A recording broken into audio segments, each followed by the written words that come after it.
Your Silverado EV comes equipped with a number of innovations, including the Power Hood feature that allows access to the eTrunk.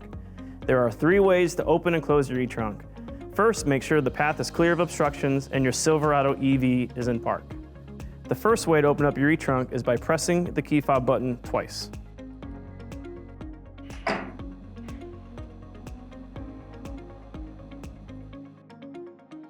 To close the eTrunk, press the key fob button twice, but hold it on your second press.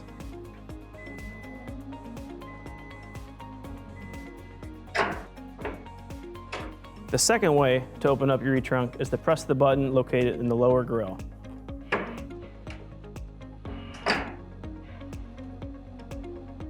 To close the eTrunk, press that same button once again.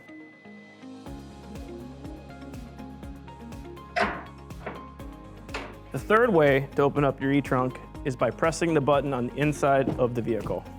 To open your eTrunk from the inside, press this button once. To close the eTrunk from inside the vehicle, press and hold this button.